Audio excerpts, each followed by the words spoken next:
So there you were, going along in the deaf community, working hard in the deaf world. Then in 1986, your life changed completely. You got a new job at the BBC at See Here. That was the liberation of everything inside me, like a lid suddenly flipping open. Bam!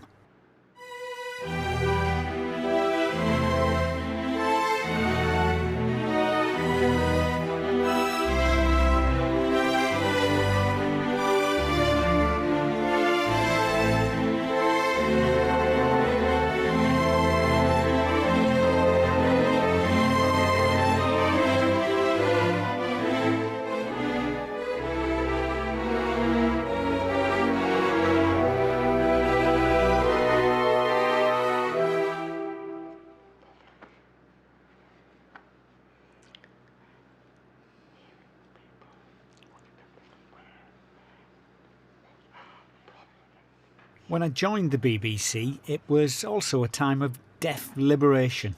The community became more assertive. We said, hang on, we don't need you to talk for us, we can talk for ourselves. Clear off. It was the same at See Here. All three of us deaf people were trying to make changes. When I was a researcher, like I said, I went everywhere, brought back piles of research notes.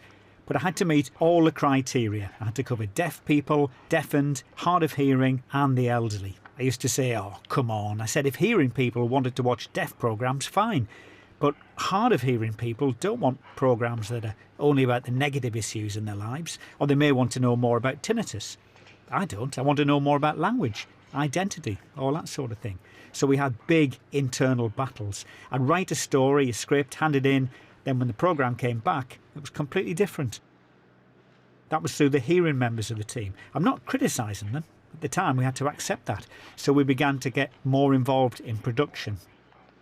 Before that, we just handed over our ideas and let them get on with it. Not anymore.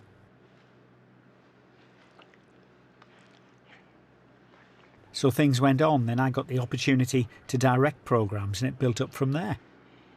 Then I became a producer, and that was a high position because a director just takes care of the filming. Everything else is down to the researcher and the producer. The producer has the final decision on what to keep and what to cut. The director might hand over their cut, but the producer can cut that down, recut it, whatever. So the producer's the top person. Well, I worked as a producer for 9 years. Then Bryn Brooks came along. Well, if you were a fly on the wall in our office, oh God, the rows were legendary. The walls would shake.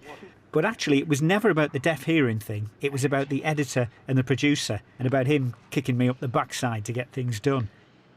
Then I became editor myself. I was quite firm about, at the time, we had 3 hearing producers. All 3 of them went upstairs to our boss and said they wanted me to be the editor.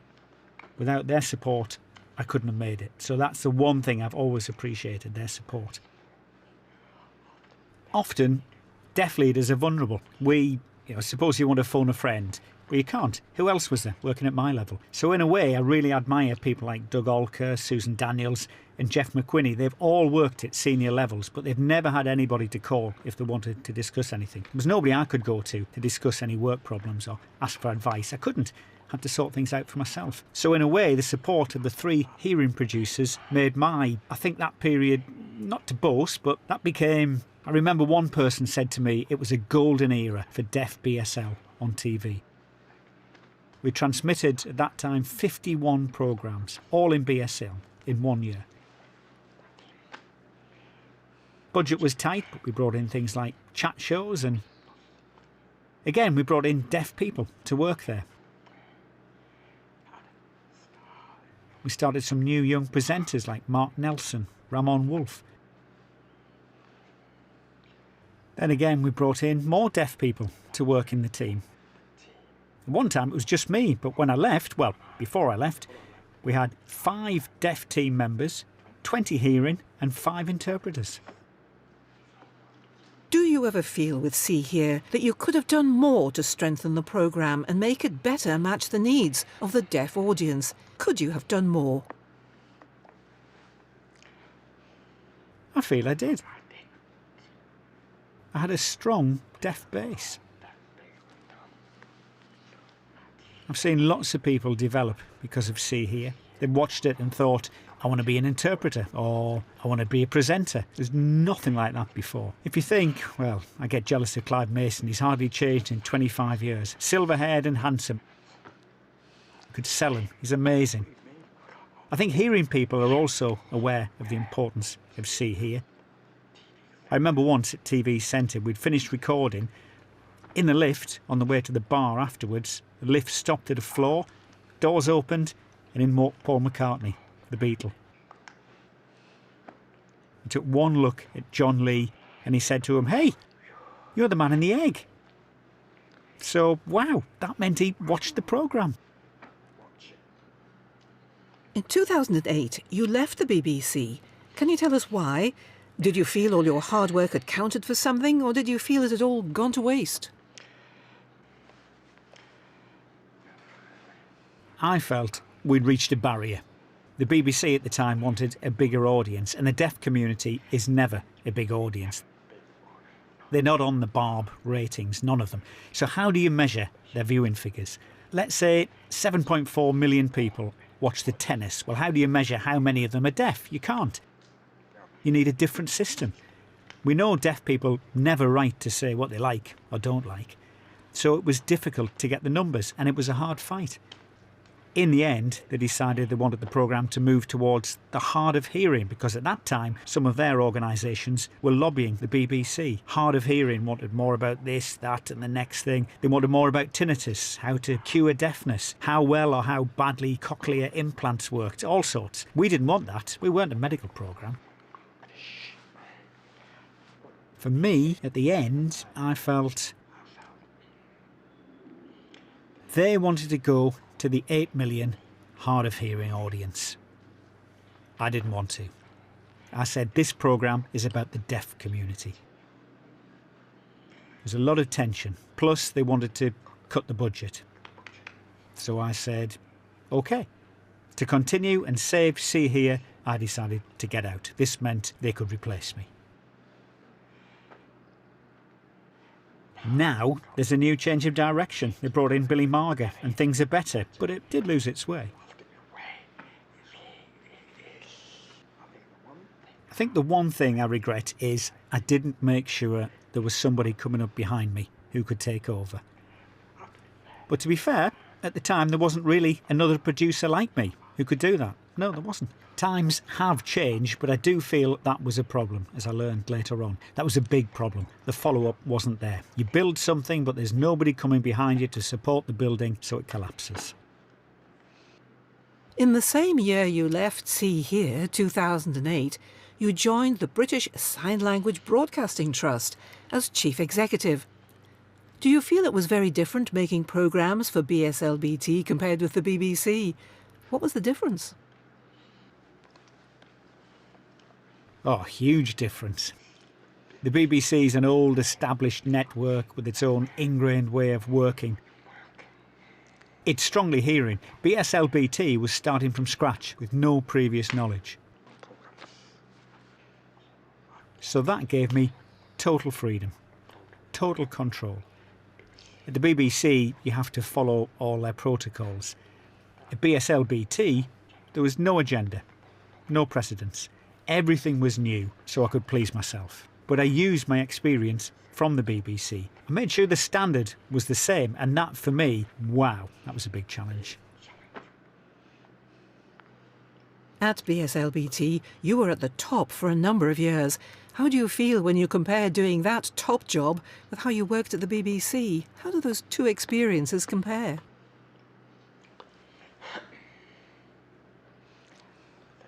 Like I said, the BBC taught me about management, finance, control, journalism, all of that. How to make programmes. I learned that at the BBC. BSLBT allowed me to make my own style of programmes, and most importantly, to bring in deaf people to make them. At See Here, the BBC, not to criticise them, but we had just 5 deaf people. It was impossible to get more than that. BSLBT was starting from nothing, so I had the freedom to recruit a full deaf crew. I could make the programmes I wanted. I could decide everything from top to bottom. What programmes we made, drama, history, all sorts. These were all my decisions with the board. So that way, I used what I'd learned at the BBC. I think also for me I gave deaf people the opportunity to work in See Here. BSLBT was more about giving deaf people the responsibility to make their own programmes. Also what I call my legacy. We also had Zoom, and that, for me, was tremendous because it gave opportunities to young, eager, deaf people who wanted a job, who wanted to make their own films but weren't sure how. We gave them the support. The BBC, well, their style doesn't work like that. They do now have BBC 3 and BBC 4, but they didn't have at the time. So BSLBT, for me, that allowed me to achieve my dream. In 2008-2009, you took on the position of chair of the British Deaf Association, but you still had a job in TV. So these were two pretty demanding jobs. A lot of people would find one job like that more than enough. So how did you manage to juggle both? How did you keep going?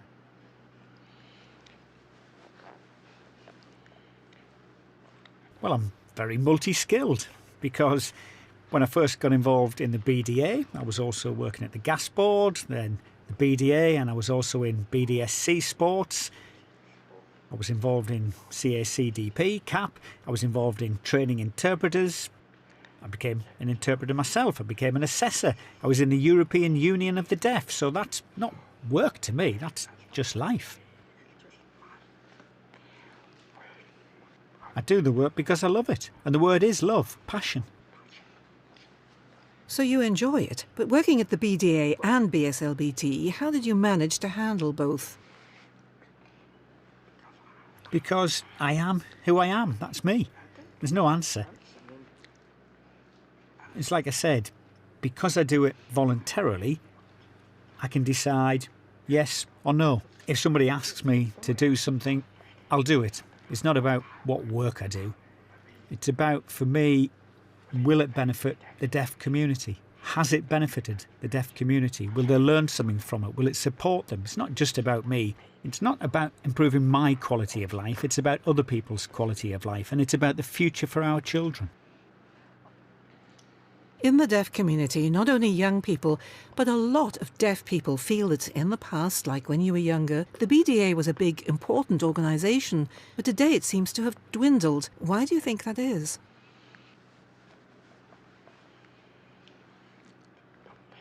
The biggest reason is mainstream education. That's the first thing. And the community itself is changing as well, definitely.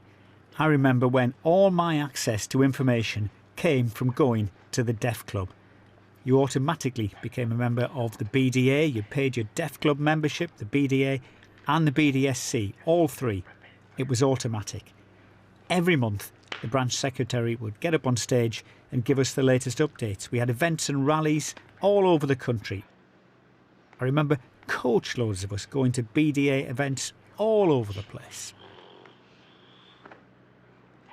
So maybe we need to change.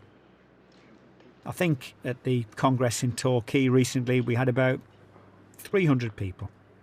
We used to get 2,000. So the deaf community is apathetic. It's changing. Whether it's right or wrong, I don't know. Their priorities are their own.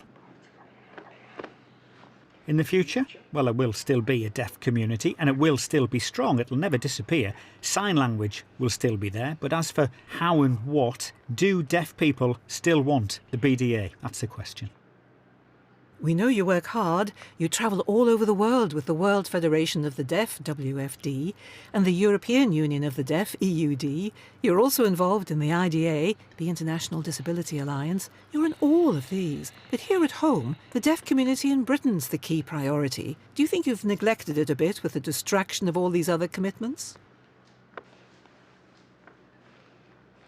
No, I feel strongly that what I learn from those other roles benefits the deaf community in the UK. Sometimes I'd say we in the UK are too inward looking. We have an island mentality. We shut out other people and we're too narrow. That's what I've found. Also, we have a lot of experience that we give to the EUD and the WFD, and we do exchange a lot.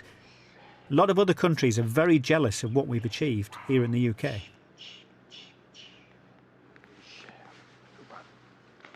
Sometimes we should look outside what's happening here in the UK. Look out there. Because as I've said before, we have a lot to offer. We should share with others and also learn. In 2002, you were leading a busy life. You had your family, your wife and children. Then your son, Robert, was killed in a motorbike accident. That must have been a terrible shock to you. It was a Friday evening. Normally, I was never home early on Friday because it was the final edit of the programme, because it was transmitted the next day, checking the subtitles and everything. That day, I don't know why, everything was finished early, so I got home and sat down, and my son came in and said, "Bye, Dad, I'm off." And he gave me a kiss on both cheeks and a hug, and off he went. He never normally did that. And then the phone rang. My wife picked it up, and somebody said his scooter had crashed and he'd been taken to hospital. So we rushed over and we were met. Remember, we'd no interpreter. It was 2 o'clock in the morning. Anyway, they said he had brain damage. They'd done a scan and a helicopter flew him over to King's Hospital. They examined him, but they said they couldn't do anything. His brain damage was too severe. He was gone. So there was this big circle of medical people having that discussion and no interpreter. So my daughter signed for me. They had to go through all the procedures, what kind of brain damage it was and so on. And I remembered once at home I'd seen my son filling out a donor card. I asked him what he was doing that for, and he said, "Well, it'll be no good to me when I'm dead, Dad. I'll give them to somebody else." So I said, fine. So I remembered he'd signed this, so we told them that. But my other 2 children didn't want Robert's eyes to be donated. He had beautiful eyes, so they covered his eyes. But I think they used his heart, his liver, everything else. It was difficult because he was only 18. He was just starting his new life, but he was a lovely boy. He'd had to spend time in hospital like me for an operation on his cleft palate and his lower jaw, but he always supported the other children. He became a mentor to them. So he was lovely, always smiling. He could sell anything. He was a real salesman, like me. In fact, he was worse than me. We still miss him. After 15 years, we still miss him. I never ever go a day without thinking of him. So does my wife. He's always on our minds. We've got photographs of him. My wife came through it through her faith. She's very religious. I've always cherished those 18 years. But at the same time, you say to yourself, what if? My other son has a child, so does my daughter. What if he got married and had a family? What would that be like? But, you can't look back. We have to think what we had was precious, and I'll always treasure that. I lost my brother, so in one way it's unusual that my father lost his son and I lost my son. It's rare to see your children die before you, but I saw my father's example. He carried on with life, so I did the same. My wife had a strong family as well, so as a family we became stronger. And I think that strength came from our Catholic religion, definitely. We had that aim and that held us together. Staying with your family, do you think your family have also suffered because of your dedication to your work and to the BDA? Do you think they've suffered as well?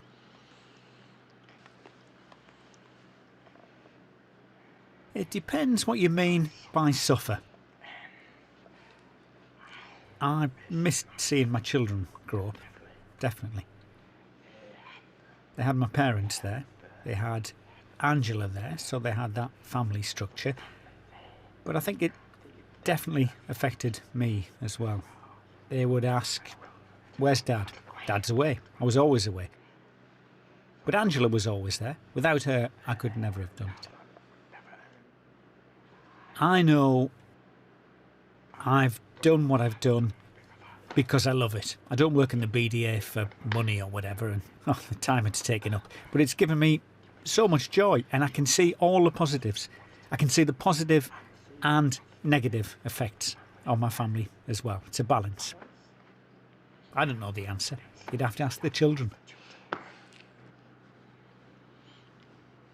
A few years ago, you discovered you had cancer, and you've had a series of serious operations since then. Can you tell us how you are now? How do you see your life in future? Well, the last 5 years have had a big impact on me. I went to a WFD meeting and I had to go to the toilet. When I was peeing, I noticed some blood. I had to think what I'd been eating. Was it beetroot or something? Anyway, I thought no more of it. 2 days later, I went home and my wife told me to see the doctor. So I was attending hospital, meeting the doctors with an interpreter. One day, the interpreter didn't turn up. Well, that's life. So the lead clinician said to me, you've got... And he had a TV screen next to him and he showed me the tumour. It was round, about the size of a golf ball, attached to my pancreas. So he pointed at it and said very clearly, tumour must op. I said, if not, what? And he made this slitting gesture across his throat. I was really startled at this sign. You know how hearing people normally try to soft soap any bad news, but not him. My wife and I turned to each other. She was as white as this table and as stunned as me. So I had the operation. Now I've got a colostomy bag and I have to inject myself. I used to have type 2 diabetes. Now I've got type 1, so I need injections. Then I was at the WFD recently. No, an EUD meeting in Malta.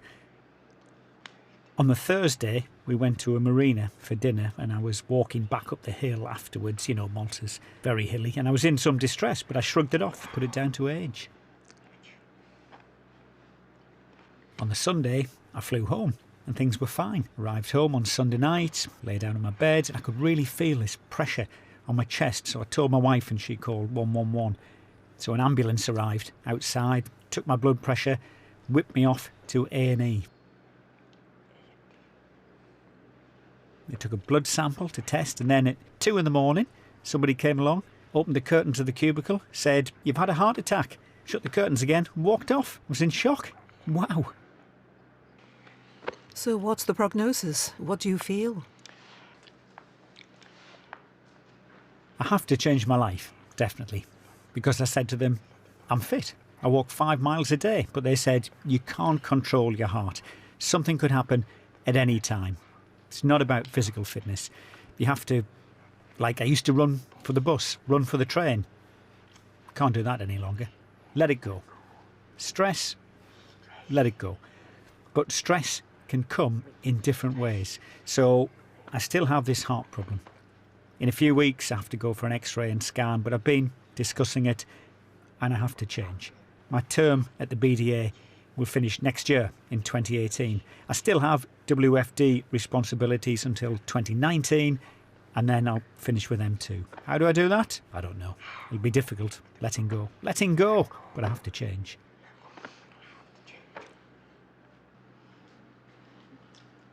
I know you're not one to talk about it, but you've received many honours, recognitions and awards over the years.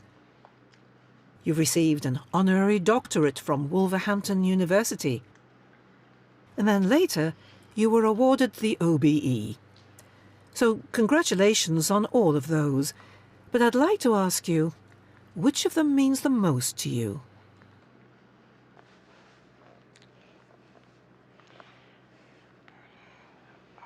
I think they're all different because I was very proud of the BDA Medal of Honour because the deaf community gave me that. That was an award from the deaf community. The doctorate from Wolverhampton University was for my groundbreaking work in the media and the influence that's had, and also my campaigning work for BSL. The OBE, I think that was like a conclusion. OK, Terry, you've been a nuisance, you've been hard work, but we're going to give you an OBE to recognise you. For me, it's more the first one, the medal, because that's from the deaf community. The OBE was more for the outside world, the hearing world in general. People would ask me where I worked. The BBC, they would always be surprised at that. Then came the OBE. Oh, what? You've got an OBE? Wow. I don't think deaf people really realise the importance of the OBE or the MBE or whatever. It's very prestigious, but a lot of deaf people don't know anything about the OBE because not many deaf people have been awarded one. So in a way, I feel the OBE isn't recognition for me, Terry Riley, but for the deaf community. It's a way of saying well done to the deaf community. It's a beautiful day as well.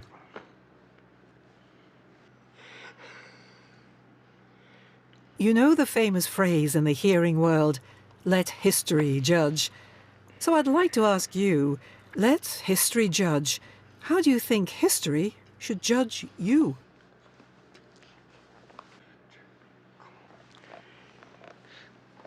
I think there are two different parts to that. There's the TV side and there's the BDA, WFD side of things. I would hope I'd be appreciated on the TV side of things because I think I've given so many opportunities to people to become directors, make films, get involved in the industry. I feel strongly that is my legacy. But at the same time, when I left, I was a forgotten man. Nobody's come back to me and said, why don't you come back to give others the benefit of your experience, to give talks? Nobody. So in one way, I feel I've given a lot, but I haven't had anything given back. The deaf community is often very slow to say well done. They're very good at that, criticising, but they're not very good at that, giving praise. Sometimes it's nice to get a pat on the back. With the world, the BDA,